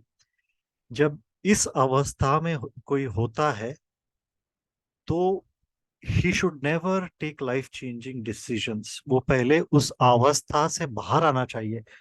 हृदय दौर्बल्यम, शुद्रम हृदय दौर्बल्यम, यहाँ पे देखिए ये बहुत इंपॉर्टेंट वर्ड है, हृदय दुर्बलता। ये थोड़ा थोड़ा मेंटल वीकनेस भी दर्शाता है। जब आप इस अवस्था में होते हैं you will have to first throw away your mental weakness, इस मानसिक कमजोरी को पहले आपको फेंकना होगा। सो ये बहुत क्षुल्लक है, ये बहुत शुद्र है, ये बहुत तुच्छ है। This is very mean, this is very low, and this is a disgrace for arjuna. तो इसका त्याग करना पड़ेगा अर्जुन को, और हमें भी इसका त्याग करना पड़ेगा। हृदय दुर्बलता, मानसिक कमजोरी कमजोरी, जब आप इस अवस्था में होते हो, मेंटल वीकनेस के अवस्था में होते हो, तब आप लाइफ चेंजिंग डिसीजंस कभी भी मत लीजिए। आपको पहले इस अवस्था से बाहर आना पड़ेगा। एक हॉवर्ड ह्यूज करके एक बहुत बड़े अमेरिकन बिजनेस मैग्नेट थे, he was an investor, aviator, film director. वो he experienced tremendous success in various industries, aviation, engineering, filmmaking। उनको बहुत ही इनोवेटिव माना जाता था हॉवर्ड ह्यूज। तो later part of his life में वो एक खिन्नता में चले गए, मानसिक दुर्बलता हो गई उनको, वीकनेस आ गया एक। तो he became mentally weak, his decision making skills deteriorated. तो उसके कारण वो कारण क्या हुआ, it led to series of failed business venture, personal mishaps. तो ये मेंटल वीकनेस जो होता है, it manifested in extreme paranoia, obsessive compulsive disorder, and he withdrew himself completely from social interactions. वो अपने आप सिकुड़ लिया, शेल में चला गया, अपने आप को विथड्रॉ कर लिया। he faced significant business losses because of his inability to focus on key business matters। वो बहुत सारे अपॉर्चुनिटीज को मिस किया, मिसमैनेजमेंट हुआ। his mental weakness took a toll on his personal relationship, deteriorated his health, deteriorated his friendships, deteriorated his relationship, और वो isolation में ही चला गया। And it hindered his ability to bounce back from failure। ये मानसिक हृदय दौर्बल्यता जो है ये बहुत ही खराब चीज है। You have to overcome that as soon as possible.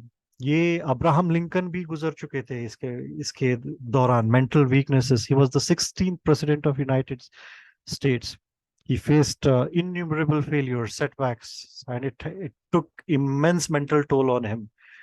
तो उनका कहीं ना कहीं एक मेंटल वीकनेस छा गया था एक दौरान उनके अर्ली ईयर्स में। he dealt with depression, he struggled with lack of self confidence, he had multiple business failures, severe business failures, he lost several elections, maybe record number of elections, and he suffered personal tragedies, including the death of his son. तो बहुत सारे struggle से गुजरे. He deemed himself incapable of achieving success. वो खुद को वो इतना वीक हो गए वो मेंटली, वो कभी उनको लगा ही नहीं कि वो सक्सेस अचीव कर पाएंगे. However, despite his mental weakness, वो स्ट्रगल करते गए. He maintained a strong sense of perseverance. तो he recognized the importance of learning from failure and use them as opportunities for growth. वो थेरेपी और coping mechanism से he managed to overcome his mental weakness and he rose above them. तो उसकी एक बहुत ही inspiring कहानी है which enabled him to lead the nation through the darkest times of civil war. He was one of the most successful US presidents, but he had to go through a lot of personal struggles because of his mental weakness. But एक fortitude कहीं ना कहीं उनमें था. तो mental fortitude था. तो जब भी आप इस mental weakness, हृदय दौर्बल्यम से गुजरते हैं, तो you have to come out of it as soon as possible. इसीलिए अर्जुन, श्री कृष्ण परमात्मा, ये बहुत ही इंटर रिलेटेड है. शायद आप इस कड़ियों को जोड़ पा रहे हैं कि नहीं. क्षुद्रम, ये हृदय दौर्बल्य जो है क्षुल्लक है, क्षुद्र है, लो है. त्यक्तोत्तिष्ठ परंतप, इसको उठो, इससे बाहर आओ, उठो. उत्तिष्ठ, इससे उठो, आह्वान कर रहे हैं. उत्तिष्ठ, इसीलिए मैंने उत्तिष्ठ का बहुत बारीकी से एक्सप्लेन किया. इस हृदय वीकनेस ऑफ हार्ट, हृदय दौर्बल्य से बाहर आओ. उत्तिष्ठ, उठो. पहले उठो, फिजिकली भी उठो और मेंटली भी उठो, जागृत हो जाओ. तो इसीलिए उठना बहुत जरूरी है, बहुत जरूरी है. हम इस अवस्था में कहीं भी क्रिटिकल बिजनेस डिसीजंस नहीं ले पाएंगे. तो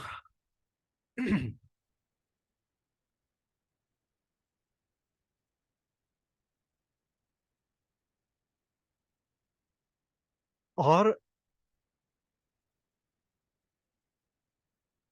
श्री कृष्ण यहाँ पे परंतपः भी कर रहे हैं. मैंने बोला था नाम का बहुत इंपॉर्टेंट होता है, इंपॉर्टेंस रहता है. परंतपः, destroyer of enemies, scorcher of enemies. तुम पहले श्रेष्ठ से श्रेष्ठ वैरियों को, एनिमीज को तुम परास्त कर चुके हो. ये हृदय दुर्बलता तुम्हारे सामने क्या चीज है? परंतप, उठो, उठो. यहाँ पे हृदय दुर्बलता एनिमी है.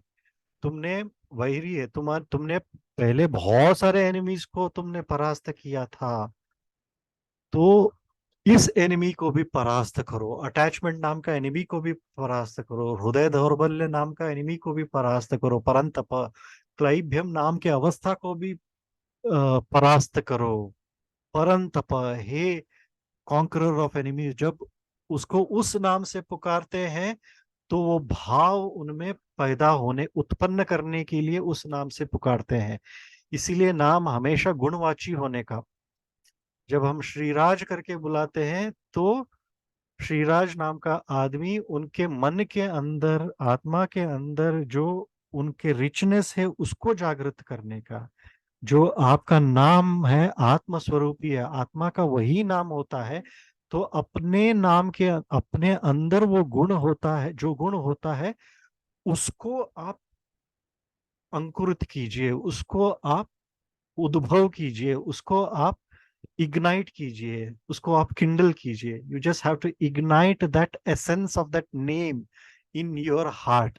श्री कृष्ण परमात्मा का भी वो भी वही प्रयत्न कर रहे हैं. परंतपः, तुमने इतने बड़े बड़े एनिमीज को परास्त किया है, हृदय दौर्बल्य नाम के एनिमी को भी परास्त करो. क्षुद्र है वो, क्षुल्लक है वो, उसको भी weak mentality, pettiness of heart, pettiness of thought, उसको भी तुम परास्त करो.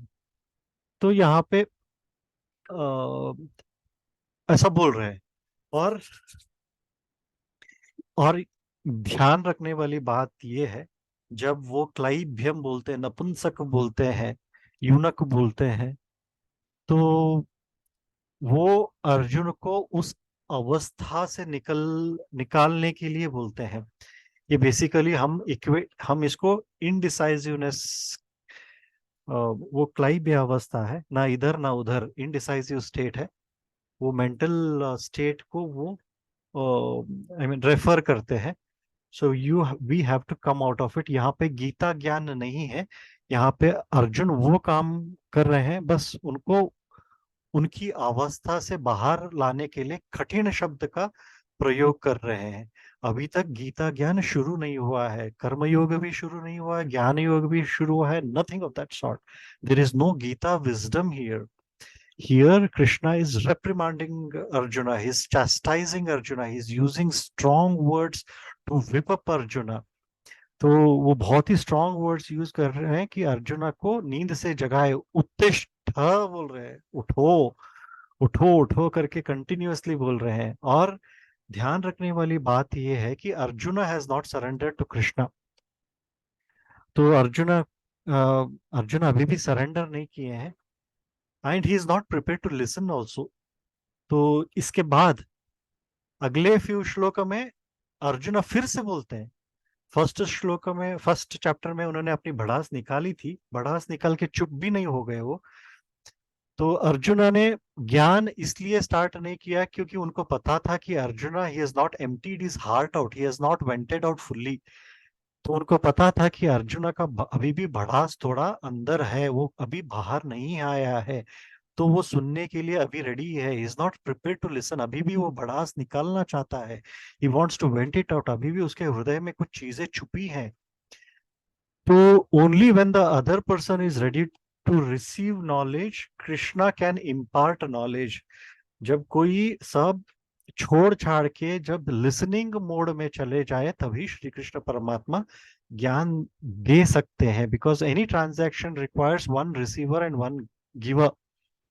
लेन देन के व्यवहार में एक रिसीवर भी होना चाहिए और एक दाता भी होना चाहिए, दोनों का आवश्यक होना बहुत जरूरी है. Krishna is ready to give, लेकिन Arjun is not ready to accept, is not ready to listen. उसके मन में अभी भी कुछ बातें हैं. तो यहाँ पे एक श्लोक आता है, वाक्यम श्रद्धम समेदस्य पृचतस्य विशेषतः श्रद्धाहीनस्य तु प्रोक्ताम अरण्य रुतितोपामः. वाक्यम श्रद्धा समेदस्य पृच्छतस्य विशेषतः श्रद्धाहीनस्य तु प्रोक्ताम अरण्य रुतितोपमः. ये मैंने पहले भी कुछ सेशंस में कहा था. You should never give suggestions और advices to anyone who doesn't require your advice और who doesn't value your advice. दो चीजें हैं. You should give suggestions or advice only to a person who values your advice. जो आपके advice और suggestion को value करता है उसी को आप देना चाहिए. And preferably only to a person who asks for advice. और उसी को दो जो आपसे सलाह मांगे. तो अगर कोई मांगता नहीं तो बिल्कुल मत दीजिए. अगर कोई आपका एडवाइस को वैल्यू नहीं करता है तो बिल्कुल, अगर आपको पता है कि वो आदमी आपके एडवाइस को वैल्यू नहीं करेगा, अनदेखा करेगा, तो please refrain from giving advice to such people. ये क्या ऐसा है, if you give to such advice to such people, it is called अरण्य रुतितोपमः. यहाँ पे लिखा है अरण्य रुतितोपमः. It is like crying in wilderness.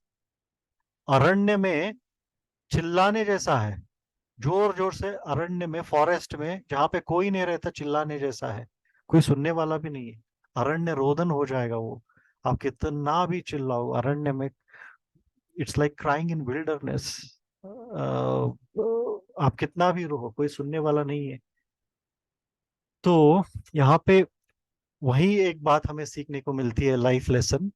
Shri Krishna तो सर्वज्ञ ईश्वर है, सर्वज्ञ है. He knows everything. He can easily advise or teach Arjuna, but Krishna doesn't do that because Arjuna is not ready to receive. तो अभी शरणागति भी नहीं हुई है, अर्जुन शरणागत भी नहीं हुआ है. And second thing is he is not ready to receive that knowledge. तो फर्स्ट चैप्टर में he poured a lot, he was highly emotional, he poured like a volcano, like a flooded river. He was talking on and on. But Krishna को कहीं ना कहीं पता था कि ये टेम्पररी स्टिलनेस है. अभी कृष्ण ये दो वाक्य बोल रहे हैं लेकिन ज्ञान नहीं दे रहे. This is reprimanding Arjun. Arjun को उठा रहे हैं. उठ जाता तो बात बन जाती, लेकिन वो उठ नहीं रहे हैं, इसलिए ज्ञान देना पड़ा उनको. अर्जुन उठा नहीं. He is waiting for another wave, another burst. Krishna को पता है कि अर्जुन आगे चल के और भड़केगा, और कुछ अंदर उसमें है. तो और he want that to come out. So that's the reason why Krishna is not teaching Gita at this stage. इसलिए यहाँ ज्ञान नहीं दे रहे हैं, सिर्फ अर्जुन को जगाने की कोशिश कर रहे हैं. So this is like a temporary stop, like a temporary lull. Uh,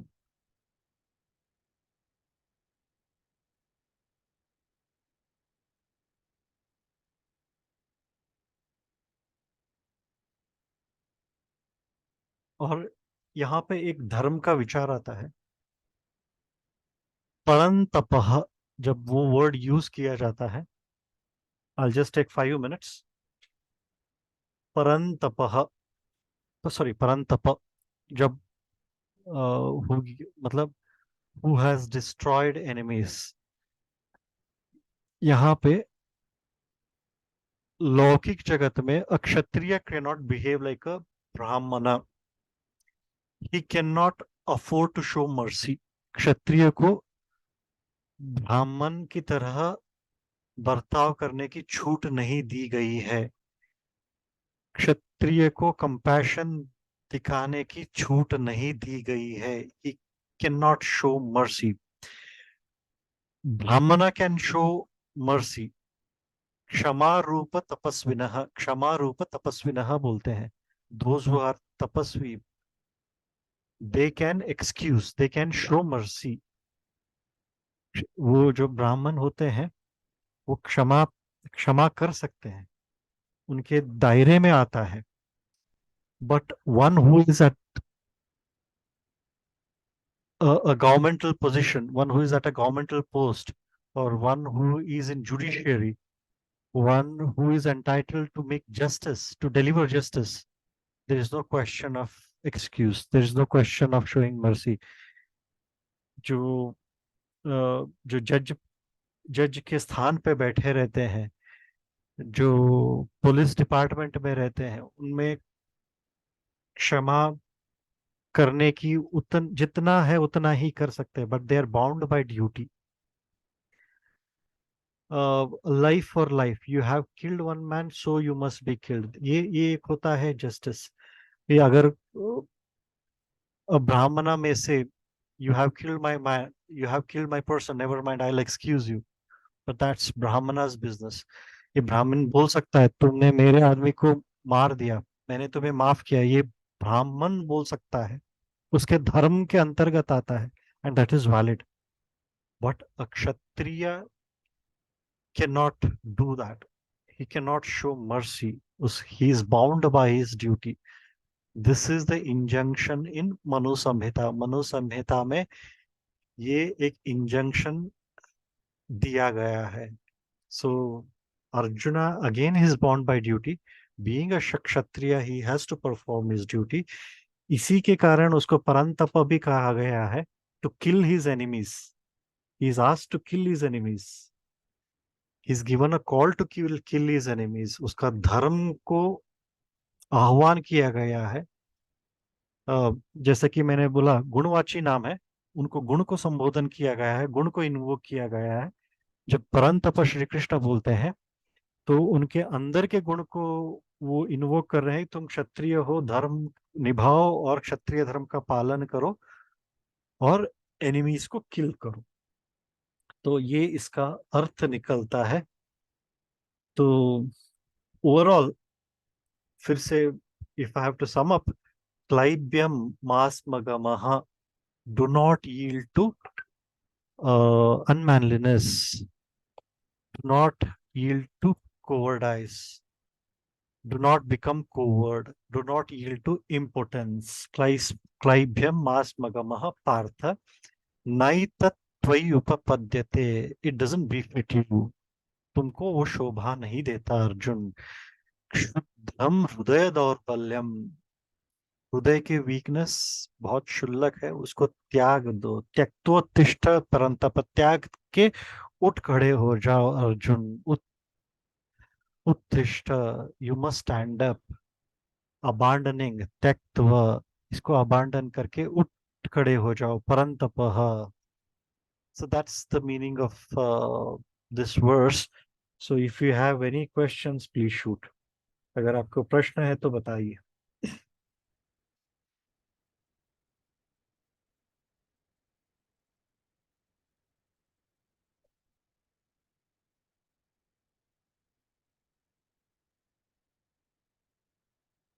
इस श्लोक के रिलेटेड कुछ भी प्रश्न है तो पूछ लीजिए.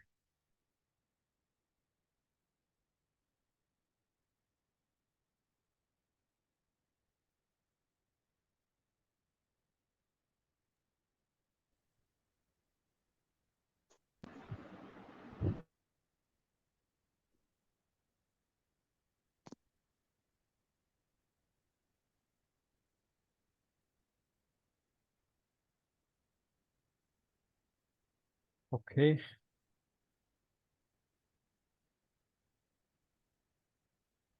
इधर एक चैट में क्वेश्चन आया गया है वन तो सेकंड. सबरीनाथ जी से. We become because of the fear if the decision taken is wrong and if we go into great trouble. What नहीं यहाँ पे, यहाँ वो एक स्टेट है. आगे पर्सपेक्टिव डिफर होता है. आगे चल के इसका बहुत वर्णन है. इनडिसाइजिव स्टेट से बाहर कैसे आने का. दो चीजें हैं. जब आप one is from the perspective of the body, other is from the perspective of आत्मा. जब आप दोनों को डिस्टिंक्टली देखेंगे तब आपको ये निर्णय लेने की क्षमता होगी. To see things from their perspective. To see things when you see things as they are. When you see things from a different perspective, ये आपको आगे चल के पूरा क्लैरिटी मिल जाएगा कि सही निर्णय कैसा लिया. अभी अर्जुन को लग रहा है सेम सेम सेम केस. उसको लग रहा है कि वो धर्म का पालन नहीं कर रहे हैं, लेकिन आगे जाके धर्म का रियल डेफिनेशन भी पता चलेगा क्या सही है क्या गलत है. तो जब आप उस यार्डस्टिक, आपको पहले यार्डस्टिक पता होना चाहिए किस यार्डस्टिक से हम ऑपरेट कर रहे हैं, किस प्लेटफॉर्म से हम ऑपरेट कर रहे हैं. जब हम उसको सही सही समझेंगे, उस यार्डस्टिक्स को समझेंगे, हमारे हमारे निर्णय हमेशा सही ही होंगे. बस थोड़ा सा सब्र करना पड़ेगा. Because they R series of shlokas. वो सीरीज ऑफ श्लोकास है एंड दे आर सिक्वेंशियल. वो बहुत ही एक के ऊपर दूसरा निर्भर है. तो वंस यू अंडरस्टैंड दो series of shlokas, you will see things and worldly affairs from a different perspective, from a third eye view. जैसे कि ऊपरी व्यू से देखते हैं, बर्ड आई व्यू, वैसे चीजें दिखाई देंगी. तो ये सांख्य योगा का उद्देश्य भी वही है कि आपका पर्सपेक्टिव चेंज हो जाए. देह भाव से आत्म भाव तक जर्नी है. जब आप आत्मस्थ होके चीजों को देखेंगे, आत्म भाव में स्थित होकर चीजों को देखेंगे, चीजें अलग नजर आएंगी. नजरिया अलग होगा, चीजों को देखने का नजरिया अलग होगा. जब आप उस नजरिए से ऑपरेट करेंगे, जब आपका यार्डस्टिक हो वो होगा, तो डिसीजन गलत होने की गुंजाइश ही नहीं होती है. So you will have to operate from a different platform. There is a paradigm shift here from a body level to soul level. You will have to take that journey. And that journey is pretty treacherous. And having said that, the journey is also very easy if you surrender. And if you become humble enough, the journey will become like a cakewalk. So वो journey, we have to traverse that path. वो journey हमें लेके जाना है. And once we reach there, then things will become crystal clear. We'll be able to see things as they are. सो वहां से चीजें बहुत स्पष्ट नजर आ जाएंगी. you will have that cloud of judgment. वो आपको, I mean, till that time, just hold your horses. तो till that time, वो थोड़ा just be patient. So धीरे धीरे आपको चीजें, you will have clarity. You will get to know from which platform to operate. You will get to know what should be your yardsticks.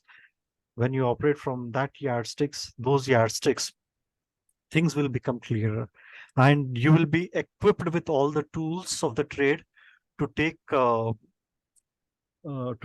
discrete decisions. You will make very informed decisions. तो वो journey है, तब तक आपको you will have to be patient. आगे इसको विस्तार से बताया गया है. the paradigm shift will also take place. So है, जर्नी है, तो चीजें क्लियर होंगी. It's a journey. Having said that, it's a journey. Things will become clear as we move forward from one shloka to another shloka. It's a progressive journey though. तो एकदम से इसका नहीं, एक थोड़ा थोड़ा थोड़ा परिवर्तन होता जाएगा. थोड़े थोड़े चीजें सामने आ जाएंगी. तो your point of reference changes. That's what I would like to say. Relative point of reference, relativity change हो जाएगा जब आप चीजें भिन्न तरीके से देखोगे. When your point of reference becomes something else, then your visual things change, your vision changes, clarity emerges. There will be purity in your heart, there will be clarity in thought. वो सब आ जाएगा.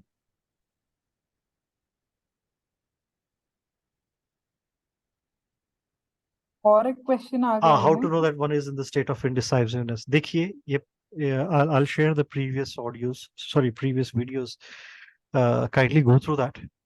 तो एक अवस्था मैंने बहुत विस्तार से, I have even explained the physiological state, psychological state. Hormone का क्या इम्बैलेंस होता है, कॉर्टिसोल जब शूट होता है, एड्रेनलिन शूट होता है, हार्मोन्स कब ऊपर नीचे होते हैं, ऑक्सीटोसिन कब, when you are in the state of anxiety, sorrow, misery, grief, हाथ थरथराते हैं, हाथ पैर कांपते हैं. ये प्रीवियस वीडियो में भेज दूंगा. it's there on the YouTube. Please go through that. जब आप उस स्टेट में होगे तो you are in that state of indecisiveness. उसके साइकोलॉजिकल सिम्टम्स भी होंगे, इसके फिजियोलॉजिकल सिम्टम्स भी हैं. उसका मैंने डिटेल से एक्सप्लेनेशन दिया है. Kindly go through that. So I'll share that video. It's there on YouTube. It goes by the name, a detailed explanation of the verse 2.2. उसमें मैंने अर्जुन की जो अवस्था थी वो उसी अवस्था में था, तो उसको बहुत विस्तार से उसका वर्णन किया गया है उस वीडियो में. So your hand trembles, your body quivers, your body temperature increases, your heartbeat increases.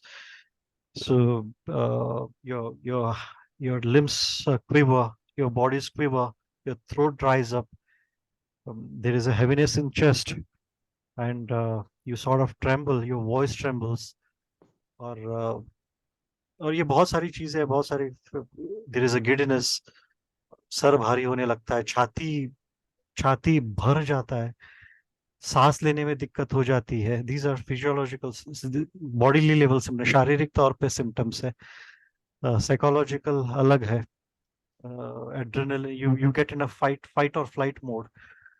तो बहुत सारे symptoms आ जाते हैं. स्ट्रेस, तनाव एकदम से बढ़ जाए, पसीने छूटने लग जाते हैं, एंड रोंगटे खड़े हो जाते हैं, ब्लड बहुत फ्लो हो जाता है. ब्लड नर्व्स में फ्लो होने के कारण you get into fight, and sympathetic nervous system activate हो जाता है. You get into fight or flight mode. हम प्रिमिटिव मोड में चले जाते हैं, केवमैन के स्टेज में चले जाते हैं. वेर केवमैन का स्थिति यही था, या तो मारो या तो मरो. एक शेर आ जाता है केवमैन को, या वो तो या तो अस्त्र चलाता है या तो खुद शिकार हो जाता है. He will not have a filter of sense of reasoning in between. तो सेंस ऑफ रीजनिंग, एमिग्लिडा जो बोलते हैं ब्रेन के लेयर, वो एक्टिवेट हो जाता है. तो इट्स अ प्रिमिटिव ब्रेन, वो हिंड ब्रेन बोलते हैं उसको, वो एक्टिवेट हो जाता है। तब आप सेंस ऑफ रीजनिंग दब जाता है। जब primitive brain, hind brain active हो जाता है, एमिग्डाला एक्टिवेट हो जाता है, so then you lose that sense of reasoning, sense of rational. तो वही समय होता है जब आपका दिल की धड़कनें बढ़ जाती है, सांस की गति तेज हो जाती है। then you will have to become aware of your bodily condition, वही awareness है, you have to become mindful of your condition। then वहां पे सावधान सतर्क हो जाना चाहिए। then that's the condition one should not be in। your inner state should be calm, you should feel serene, tranquil inside from within, you should feel a sense of peace, there should be no inner turbulence whatsoever। तो उथल पुथल नहीं होना चाहिए। you should feel a sense of calmness। जब आपके अंदर calmness बहुत सारी, if you are bombarded with millions of thoughts per second, then you are not in a good frame of mind। तो वो चीजें हैं, तो वो चीजें basically, these all are the factors, वो आपको इनडिसाइजिव स्टेट पे लेके जाते हैं। इस स्टेट में आपकी रीजनिंग ना वो दब जाती है। your when your hind brain is activated, your fore brain is not activated। वहां पे सोचने की क्षमता होती है, तो वो कम हो जाती है। Reasoning rash you cannot reason, you cannot you cannot think logically, you cannot logically conclude things, you cannot think holistically when emotions take over you। So when you are bombarded with emotions, that's the stage when you have to be on alert, that's a red flag, that is when you should not take decisions, that's when you are in a state of indecisiveness। ये हो गई। And अगर लौकिक भाषा में बोला जाए तो when you do pros and cons, so अगर आपका पर्सपेक्टिव ठीक नहीं है, इन स्पाइट ऑफ डूइंग स्वॉट analysis, despite analyzing strength and weakness, despite analyzing pros and cons, despite doing all these exercises, even then if you're not able to take decisions, you have to get your yardstick in the right positions, you have to get your yardsticks clear। आपका frame of reference सही होना चाहिए। even if you are in a calm mode, composed mode, आप शांत हो फिर भी decision नहीं ले पा रहे हो, then it requires some sort of evolution from within। चीजों को सही सही पहचानने का थोड़ा आपको वो नजरिया बदलना पड़ेगा। You are operating from a bodily realm, you are operating from a different plane, you need to go into a different plane altogether to have that clarity emerge from within। intuition जिसे बोलते हैं, to have that firmness, to have that conviction in decision, so you will have to operate from that dimension। तो धीरे धीरे आएगा।